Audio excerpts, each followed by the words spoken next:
الحمد للہ رب العالمین والصلاة والسلام علی سید الانبیاء والمرسلین اما بعد۔ عزیز طلبہ، آج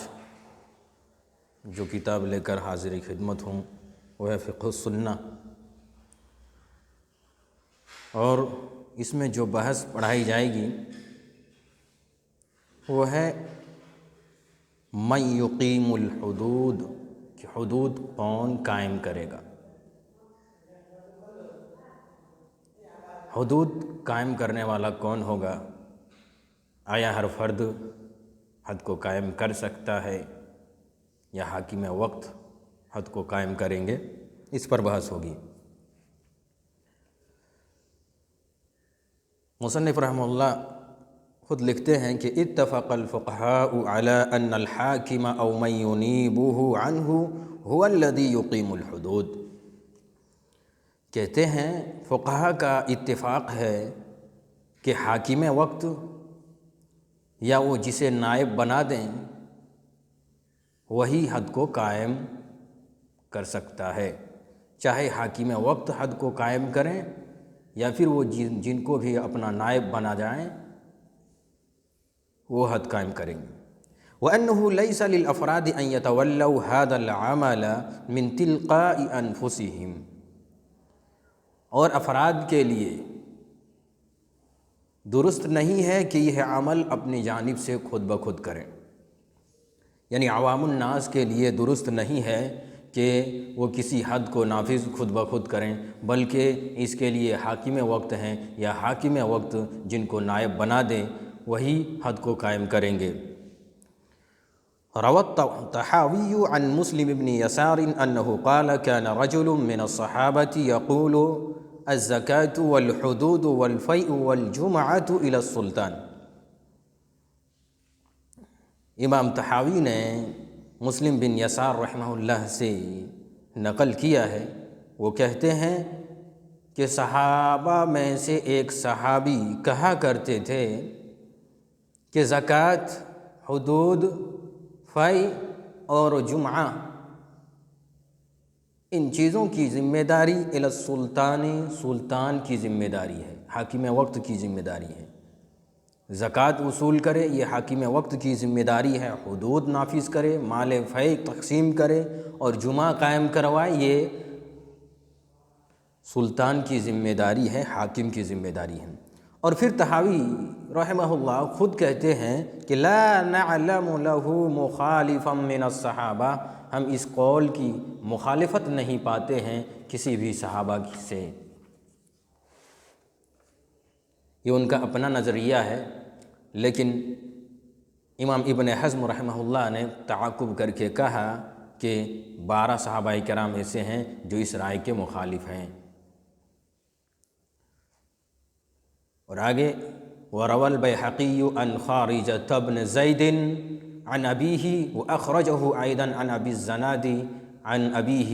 عن الفقهاء الذين ينتهى إلى أقوالهم من أهل المدينة أنهم كانوا يقولون لا ينبغي لأحد يقيم شيئا من الحدود دون السلطان إلا أن للرجل أن يقيم حد الزنا على عبده أو أمته۔ اور بیہقی نے خارجہ بن زید عن ابیہ کے طریق سے اور ایسے ہی ابو زناد عن ابیہ کی طریق سے نقل کیا ہے، عن الفقہاء الذین، ان فقہاء سے نقل کیا ہے جو فقہاء الذین ینتہی الی اقوالہم من اہل المدینہ، اہل مدینہ کے ان فقہاء سے نقل کیا ہے جن کی جانب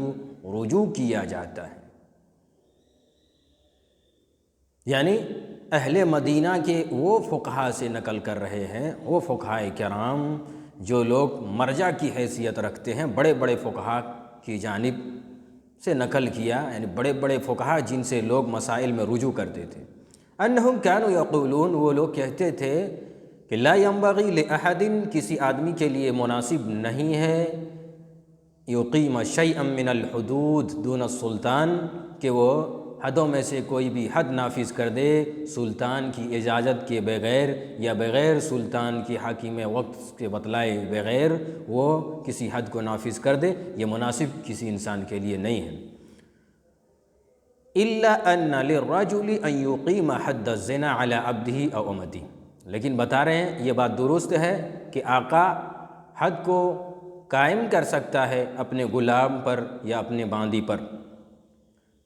زنا کی حد قائم کر سکتا ہے آقا اپنے باندی پر یا اپنے غلام پر۔ اگر غلام زنا کر لے یا باندی زنا کر بیٹھے تو حاکم وقت کو بتلانے کی ضرورت نہیں ہوگی، بلکہ خود بخود آقا اپنے غلام یا لونڈی کے اوپر حد نافذ کر سکتے ہیں۔ تو یہاں دو باتیں آئیں، ایک تو حاکم وقت آزاد آدمی پر حد قائم کریں گے، اور اگر غلام ہے تو ایسی صورت میں اجازت آقا کو بھی ہے کہ آقا خود بخود غلام یا باندی کے اوپر حد قائم کر سکتے ہیں۔ وذهب جماعة من السلف منهم الشافعي إلى أن السيد يقيم الحد على مملوكه، اور سلف میں سے ایک جماعت ان میں سے شافعی اس بات کی جانب جماعت وہ گئی ہے کہ ان السید کہ یقیناً آقا حد کو اپنے مملوک پر قائم کر سکتے ہیں۔ واستدلوا بما روی عن امیر المؤمنین عن علی رضی اللہ عنہ ان خادمۃ للنبی احدثت، اور ان لوگوں نے استدلال کیا اس حدیث سے جو حدیث مروی ہے علی رضی اللہ تعالی عنہ سے کہ نبی کریم صلی اللہ علیہ وسلم کی ایک خادمہ احدثت، اس نے کچھ جرم کیا، فَأَمَرَنِي النَّبِيُّ صلی اللہ علیہ وسلم، تو نبی صلی اللہ علیہ وسلم نے نبی کریم صلی اللہ علیہ وسلم نے مجھے حکم دیا ان اقیم علیہا الحد، کہ میں اس پر حد قائم کروں۔ کیا کہا؟ نبی صلی اللہ علیہ وسلم کی ایک خادمہ تھی، اس نے کچھ جرم کیا تو آپ صلی اللہ علیہ وسلم نے اس پر حد قائم کرنے کے لیے مجھے حکم دیا، یہ علی رضی اللہ تعالیٰ عنہ کہہ رہے ہیں۔ فَأَتَيْتُهَا فَوَجَدْتُهَا لَمْ تَجُفَّ مِنْ دَمِهَا فَأَتَيْتُهُ فَأَخْبَرْتُهُ، کہہ رہے میں اس عورت کے پاس آیا تو میں نے اسے پایا، باندی کے پاس پہنچا تو میں نے اسے پایا لم تجف من دمها، جفا یجف مطلب ہوتا سوکھ جانا، خشک ہونا، لم تجف من دمها وہ اپنے خون سے نہیں سوکھی ہوئی تھی۔ کیا مطلب؟ یعنی حالت نفاس میں وہ تھی، لم تجف من دمها نفاس کا خون جاری تھا۔ فَأَتَيْتُهُ تو میں نبی صلی اللہ علیہ وسلم کے پاس آیا، علی رضی اللہ تعالیٰ عنہ کہتے ہیں میں نبی کے پاس آیا اور میں نے آپ کو یہ خبر دے دی۔ فقال تو اللہ کے رسول صلی اللہ علیہ وسلم نے کہا اذا جفت من دمها فاقم علیہا الحد، کہ جب نفاس کا خون ختم ہو جائے، رک جائے، فاقم علیہا الحد تو تم اس پر حد قائم کر دینا۔ اور آگے فرمایا اقیم الحدود علی ما ملکت ایمانکم، کہ تم حدود کو قائم کرو ان لوگوں پر جن کے تم خود مالک ہو، یعنی اپنے غلام اور اپنے باندی پر خود حد کو قائم کر سکتے ہیں۔ اس حدیث کو امام احمد نے، ابو داؤد نے، مسلم نے، بیہقی نے اور حاکم نے نقل کیا ہے۔ اور ابو حنیفہ کہتے ہیں یرفعہ المولا للسلطان ولا یقیمہ هو بنفسہ، لیکن ابو حنیفہ اس بات کے تعلق سے کہتے ہیں کہ معاملے کو سلطان تک پہنچایا جائے گا، خود بخود نافذ حد کو نہیں کر سکتے ہیں، لیکن یہ حدیث کے خلاف ہے۔ تو اس درس کے اندر دو باتیں آئیں، ایک تو حاکم وقت آزاد آدمی پر یا پھر جس کو وہ نائب بنا دیں وہ حد قائم کریں گے، اور ایسی اگر غلام یا باندی کی جانب سے گناہ سرزد ہو جائے تو ایسی صورت میں آقا کو اختیار ہے کہ وہ خود بخود نافذ کر سکتے ہیں، خود بخود نافذ کر سکتے ہیں یا حاکم وقت کے حوالے کر سکتے ہیں، یہ ان کے اوپر اختیار ہے۔ یہ دلیل صحیح دلیل ہے، مسلم کی روایت ہے، اور ایک بخاری اور مسلم کی ایک دوسری روایت میں آپ کے سامنے رکھ دوں تاکہ مسئلہ واضح ہو جائے۔ ابو ہریرہ سے روایت ہے، سمعت النبی صلی اللہ علیہ وسلم یقول، وہ کہتے ہیں کہ میں نے نبی صلی اللہ علیہ وسلم کو کہتے ہوئے سنا، اذا زنت امۃ احدکم فتبین زناہا، کہ جب تم میں سے کسی کی باندی زنا کر لے، فتبین زناہا، اور اس کا زنا کر لینا واضح ہو جائے، یعنی دلائل سے، گواہان سے معلوم ہو جائے، فلیجلدھا الحد، تو چاہیے کہ وہ اس پر حد قائم کرے، ولا یثرب علیہا، اور اس پر لعن و طعن نہ کرے، ثم ان زنت، پھر دوبارہ زنا کر بیٹھے، فلیجلدھا، تو پھر اس پر کوڑے لگائیں، ولا یثرب، اور لعن و طعن نہ کریں، ثم ان زنت الثالثۃ، پھر تیسری مرتبہ باندی اگر زنا کر بیٹھے، فتبین لہ زناہا، اور اس کے لیے زنا واضح ہو جائے، فلیبعھا، تو چاہیے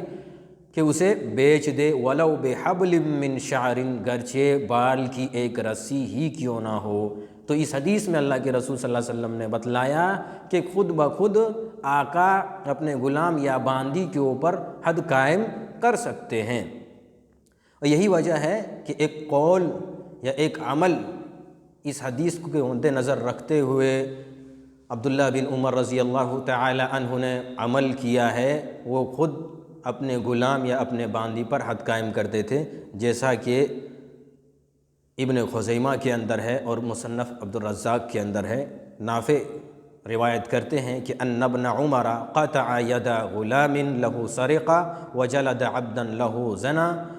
من غیر ان یرفعہما الی الوالی، کہہ رہے ہیں عبداللہ بن عمر رضی اللہ تعالی عنہ نے اپنے غلام کے ہاتھ کو کاٹ دیا جب اس نے چوری کی، اور اپنے غلام کے اوپر کوڑے برسائے جب اس نے زنا کیا، بغیر حاکم وقت تک بات پہنچائے ہوئے۔ تو یہ دو باتیں ثابت ہو گئیں کہ آزاد آدمی پر حاکم وقت خود حد نافذ کریں گے، یا پھر جس کسی کو نائب بنا دے وہ حد نافذ کریں گے، لیکن آقا اپنے غلام یا باندی پر خود بخود حد نافذ کر سکتے ہیں یا پھر حاکم وقت تک پہنچا سکتے ہیں۔